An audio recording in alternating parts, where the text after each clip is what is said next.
Olá pessoal, estamos aqui hoje para o vídeo 58, aula 56 do curso de produção de água em pequenas bacias hidrográficas.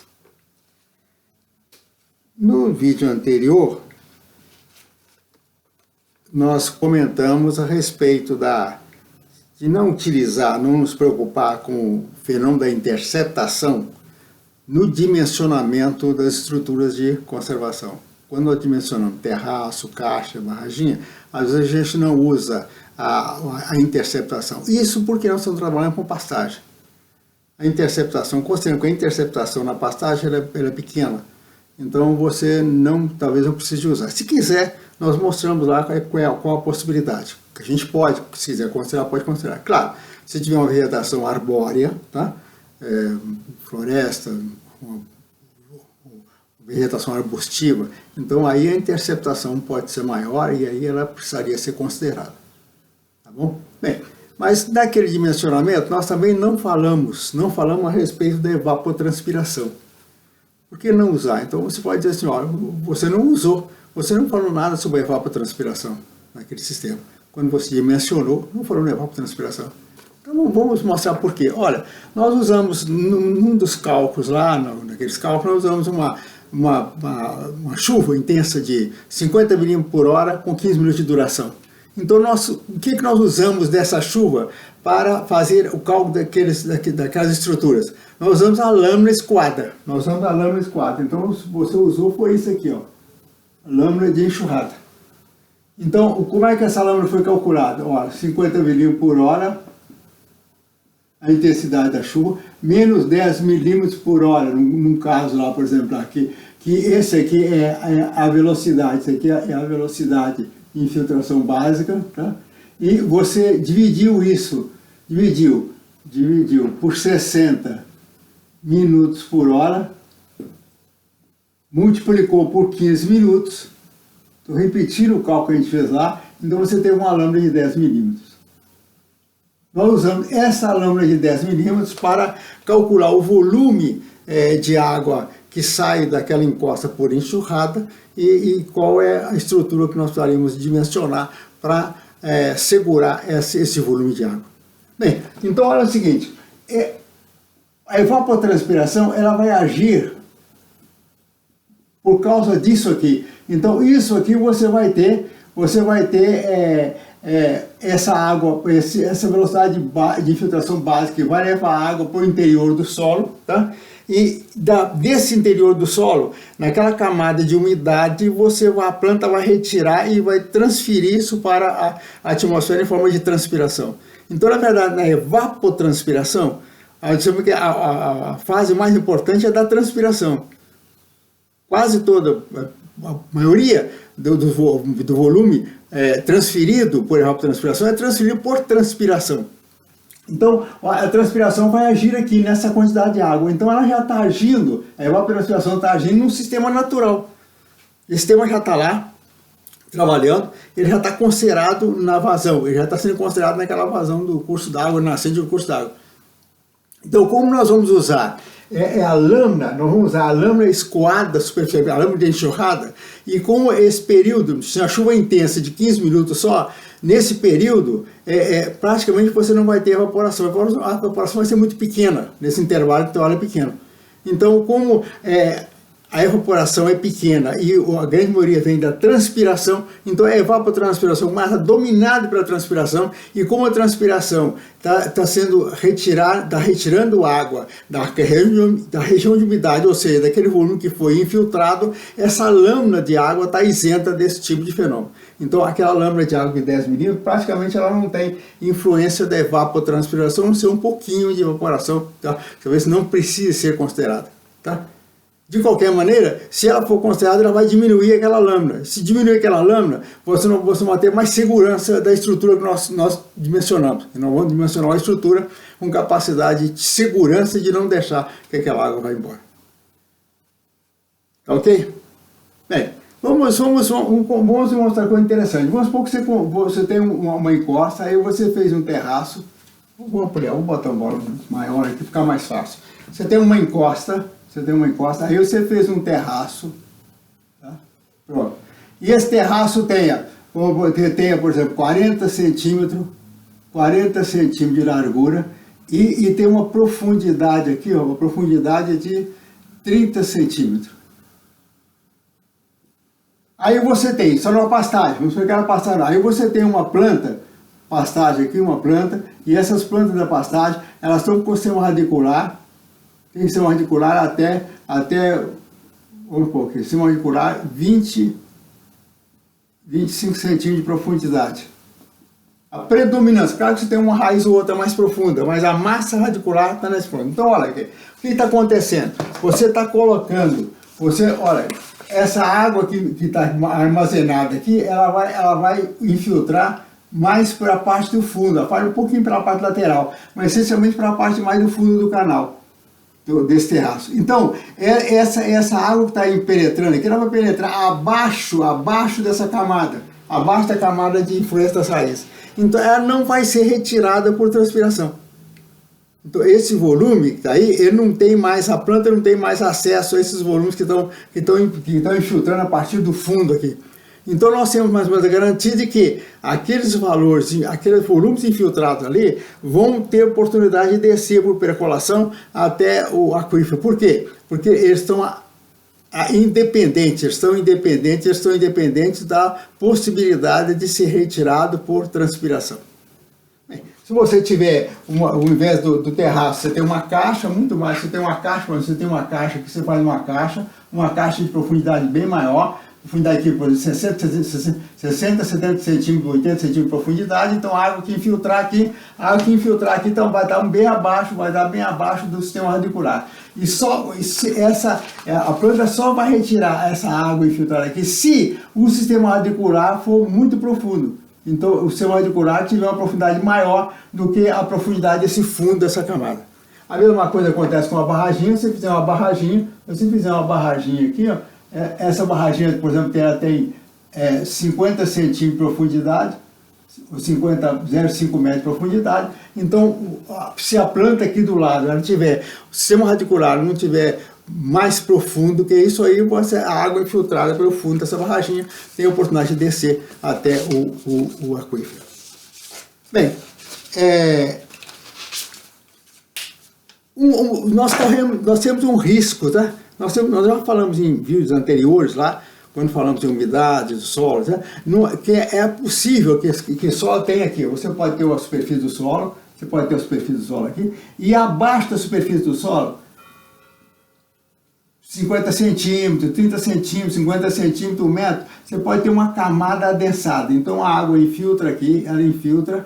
Quando chega aqui nessa camada adensada, ela tem dificuldade de continuar descendo. Então ela é retida por essa camada adensada. Então nós temos chamado de escoamento subsuperficial.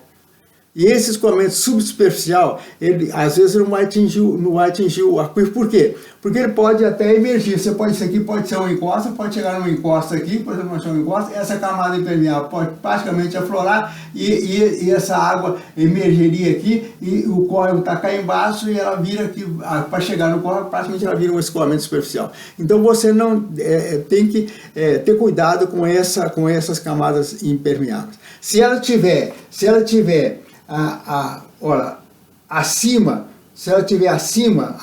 desse fundo aqui, sem problema. Se ela estiver aqui, sem problema, acima. Se ela estiver um pouco acima, que ela está 20 centímetros de profundidade, olha, mas o canal tem 30, então você está abaixo, o fundo do canal está abaixo da camada impermeável. Se a camada tiver aqui 50 centímetros de profundidade, mas esse canal tiver 1 metro de profundidade, então 80 centímetros, 60 centímetros, está abaixo da camada de umidade. Então a barragem é a mesma coisa. Se a raiz tiver a profundidade menor do que a camada impermeável, tiver uma profundidade menor do que 0,50 centímetros, então a infiltração vai se dar abaixo dela. Mas se essa camada tiver a 60 centímetros de profundidade, 1 metro de profundidade, você faz um canal que é apenas 30 centímetros, esse fundo do canal vai estar acima da camada impermeável. Então pode acontecer isso aqui, tá? A água infiltrada no fundo do canal, ela pode ser retida por essa camada impermeável. Como é que você acha essa camada impermeável? Bem, você tem algumas possibilidades. Você pode, por exemplo,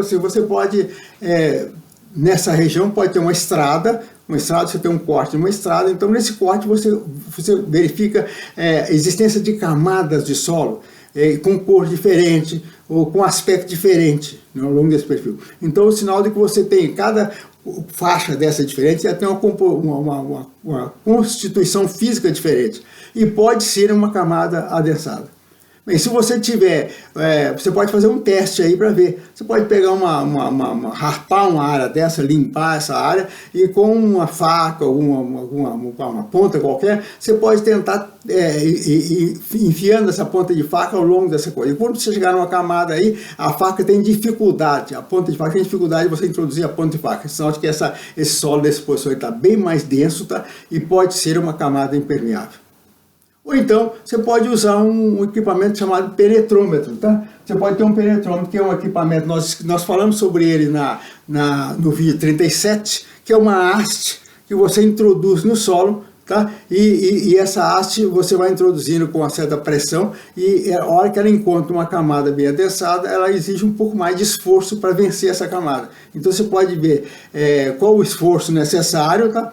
Para fazer qual a densidade, para ver se realmente a camada é muito densa e também em que profundidade essa camada está. No final desse vídeo, eu vou deixar alguma informação onde você pode encontrar mais detalhes sobre esse chamado penetrômetro, tá? Essa haste chama-se penetrômetro. Nós falamos aqui no vídeo 37 do penetrômetro de Ratot. Nós vamos deixar aqui uma informação de onde você pode encontrar mais dados sobre o penetrômetro de Ratot. Bem, olha, nós vamos da agora para frente, nós vamos espaçar um pouco mais os nossos vídeos. Praticamente nós já falamos praticamente tudo necessário para o curso de produção de água em pequenas bacias hidrográficas. Já temos 58 vídeos, tá? Então temos 56 aulas, tá? De curso de conservação de produção de água em pequenas bacias hidrográficas. Então demos toda a teoria, dissemos como aplicar isso em planejamento, fizemos plano, pegamos uma bacia, um exemplo de bacia, como aplicar isso, tá? Começamos a falar como você executar no campo, ou abrir no campo, ou implantar no campo aquelas estruturas de conservação. Até já falamos um pouco, tá, sobre isso. Vamos falar um pouco mais, vamos deixar uma informação de onde você pode encontrar mais dados sobre isso. Então nós vamos espaçar um pouco mais. Nós começamos de semana em semana, uma vez por semana, porque nós tínhamos muito assunto para dar. Passamos depois de 15 dias e agora vamos passar uma vez por mês. Então nós vamos postar o último final de semana do mês. Então, por exemplo, assim, nesse período agora vai ser um pouco maior, nós vamos postar só no final de agosto. Dia 27 e 28 é o último final de semana de agosto. Então o próximo vídeo vai ser só em 27 e 28 de agosto, ser plantado só nesse final de semana. Bem, é claro que nós vamos, uma vez por mês, nós vamos adicionando informações àquilo que nós vimos até hoje, tá? E colocando outras informações a respeito do que já foi postado, comentários em cima do que já foi postado. Pode ser que nos comentários dos vídeos aí alguém faça alguma pergunta ou tenha alguma dúvida. Então nós usaremos esses vídeos uma vez por mês para isso, para tirar dúvidas. Nós revendo vídeos, a gente começa a notar que faltou alguma coisa, então a gente vai aproveitar para adicionar aos vídeos já dados. Sempre citaremos um vídeo tal, número tal, aconteceu isso, então nós temos mais essa informação. Bem, então é isso que vai acontecer. Olha, mas eu vou deixar um dever de casa, tá? Para vocês durante um mês e pouco que vão ficar sem postar vídeo, tá? Então nós temos vídeos no YouTube, bons vídeos no YouTube, que esclarecem, para esclarecer aquilo que nós já falamos até aqui. Ajuda a esclarecer. Então, ao invés de estar postando esses vídeos aqui, nós vamos remetê-los aos vídeos que estão no YouTube. Então, por exemplo, nós vamos deixar aqui embaixo, na descrição desse vídeo, os links que nós vamos mencionar agora aqui, tá? Eles vão estar descritos aqui embaixo, mencionados aqui embaixo, logo abaixo desse vídeo aqui na descrição, certo? Bem, então vamos lá. Você tem o primeiro link que está lá, vai falar sobre um projeto de águas de Garanhuns.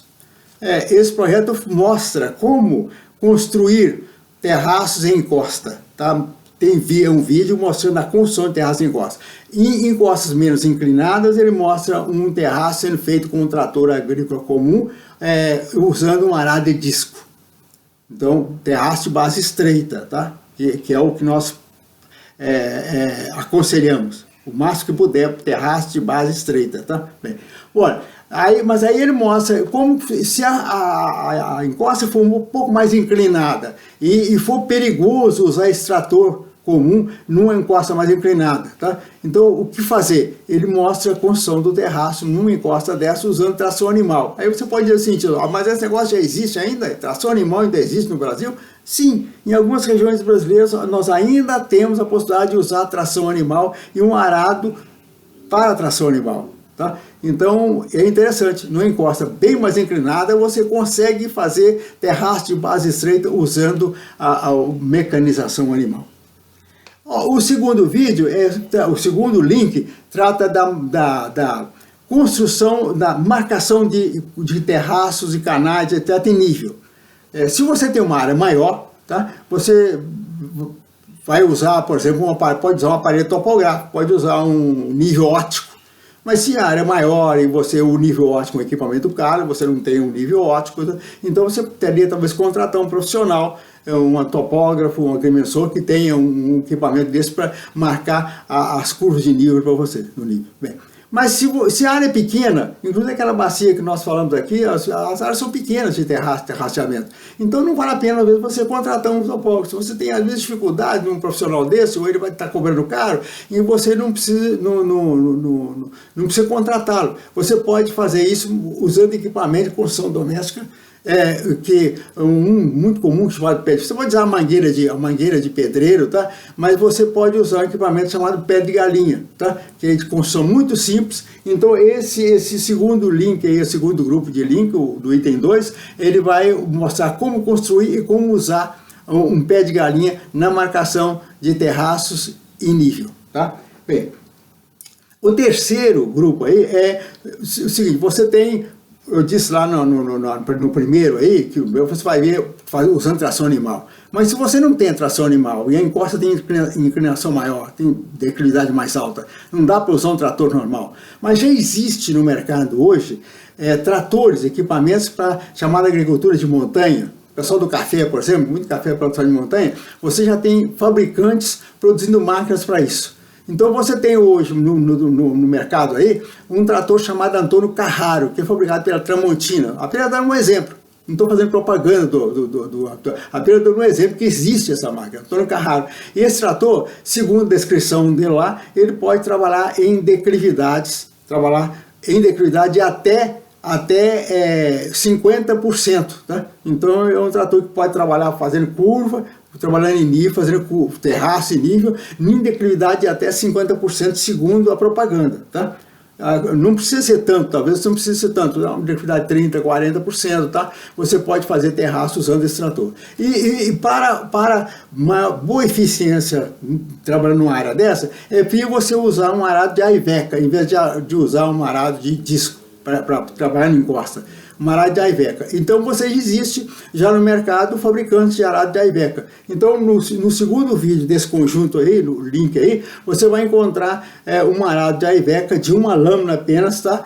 Que é um equipamento relativamente barato, que você pode trabalhar em encosta de bastante declividade. Então você pode usar esse arado de Iveca arrastado por um trator da Antônio Carraro de 50 CV, por exemplo, uma lâmina só, tranquilamente, e você vai conseguir fazer bons terraços em encostas de grande declividade.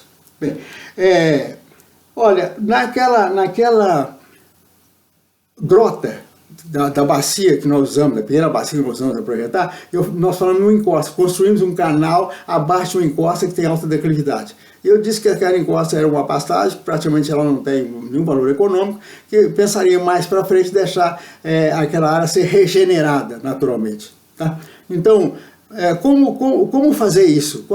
O que é uma regeneração, uma restauração florestal numa área dessa? Então você tem aí um link do professor, um vídeo gravado do professor Sebastião Venâncio, do Departamento de Engenharia Florestal, de um laboratório lá de restauração florestal. Então, o Sebastião Venâncio é um link um vídeo interessante, é muito didático. Ele explica quais são as possibilidades de fazer restauração florestal para recuperar uma área degradada, no caso daquela área degradada da grota. Então, é um vídeo interessantíssimo, tá? E você pode ver o trabalho. Ele vai falar sobre o laboratório que existe no Departamento de Engenharia Florestal aqui da Universidade Federal de Viçosa, que cuida desse tipo de coisa. Então, são contatos interessantes e é um vídeo muito interessante para vocês assistirem. Bem, nós falamos na camada densada, né? Na camada densada. Essa camada densada, falamos que a gente pode usar um penetrômetro, né? Então, aqui eu vou deixar dois links. Um link é de um vídeo mostrando o penetrômetro de Rateau, tá? Ele descreve o penetrômetro de Rateau e mostra como usar o penetrômetro de Rateau. Então, tá aí. E o outro link aí nesse conjunto é o penetrômetro de Stoff, que é um penetrômetro de impacto. Esse penetrômetro de impacto, ele é fácil, pode até ser construído. Você pode até construir um equipamento desse, não é difícil construir. Você vai encontrar no Google, se procurar lá, construção de um penetrômetro de impacto. Você vai encontrar informações, plantinhas, como produzir você mesmo, produzir um penetrômetro de Rateau. É um equipamento muito interessante para essa área de produção de água. Porque se você tiver camadas adensadas em áreas aí, você pode fazer um canal, um terraço e ter uma camada impermeável, então um pouco abaixo do fundo desse terraço, e você pode estar perdendo tempo, não está conseguindo abastecer o aquífero, tá? Mas você pode perguntar assim, mas tive uma camada impermeável, o que eu faço? Dificilmente você vai ter uma camada impermeável na bacia toda, então você vai mapear as áreas que têm camada impermeável. Se for uma área argilosa, por exemplo, um solo argiloso, é possível que você há uma boa possibilidade de ter camadas adensadas. Então, como verificar? Se existir, você evita fazer terraços, caixas, etc., nessas camadas impermeáveis, se ela tiver pequena profundidade, se ela tiver uma profundidade um pouco maior, desculpa. Então, fica difícil você fazer o fundo, colocar o fundo da estrutura abaixo da camada impermeável. Se isso for verdade, você vai mudar, em vez de fazer a prática num local, você vai fazer em outro local. Tá bom? Bem, por hoje é só, então até o final de agosto, tá? Muito obrigado.